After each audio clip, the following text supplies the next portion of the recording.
bien évidemment que c'est extrêmement important. Il faut savoir où on est pour tous les métiers d'ailleurs, cette transparence, c'est important. La transparence va créer de la confiance, et la confiance va créer une bonne relation et un bon travail. Et puis on fait un métier qui travaille sur un temps long tout de même, hein.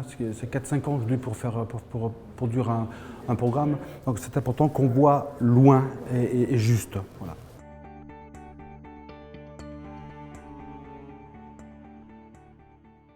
D'abord le nombre. Le nombre est important, c'est très rassurant qu'il y ait cette volonté politique de produire suffisamment de terrain pour construire des logements. Par contre, on a aussi compris que cette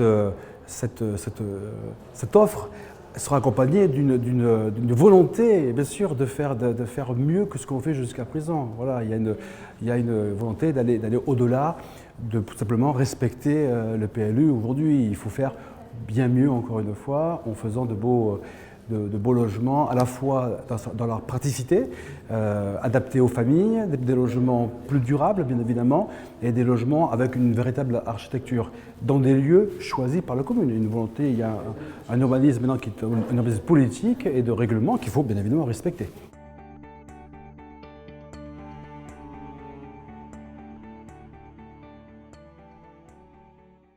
Non. Non, on ne peut plus entendre ça. D'abord, ça n'a pas été vraiment bloqué. Je pense qu'il y a eu une période tout à fait normale de réflexion, de transition également. Et puis, il y a eu tout de même un élément assez important depuis l'élection du maire. C'est-à-dire, il y a eu le Covid.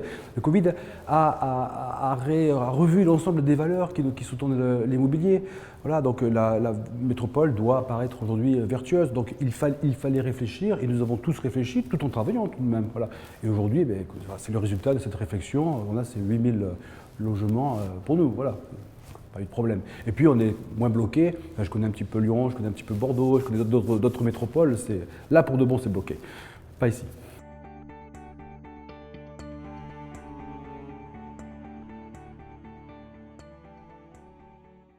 Oh, je fais juste une citation, vous voyez Léonard de Vinci qui disait « Toute contrainte mais grâce ». Voilà. Effectivement, certes, il y a une exigence plus élevée de la métropole, mais elles sont parfaitement légitimes parce que le monde a changé. Ce n'est pas la métropole qui a changé, c'est le monde qui a changé post-Covid. Le post-Covid offre un monde qui n'est pas le même que celui d'avant. Il faut simplement le comprendre et la métropole doit devenir vertueuse. Et nous, on doit accompagner ce mouvement avec nos programmes. Voilà. Donc plus de beauté, plus d'écologie, plus de praticité également pour ses habitants. La métropole évolue, on doit évoluer avec la métropole.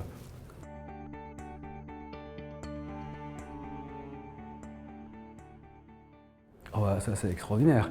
Et puis ça nous a manqué ces folies, parce qu'en fait il n'y en a eu que 2 de fait. On a déjà un résultat, 2 ont été faites. On a vu que ça devenait des véritables vitrines de la qualité architecturale. Et si Montpellier demain veut devenir un grand spot mondial de l'architecture, il faut effectivement qu'il y ait des vitrines, c'est ce qui est normal.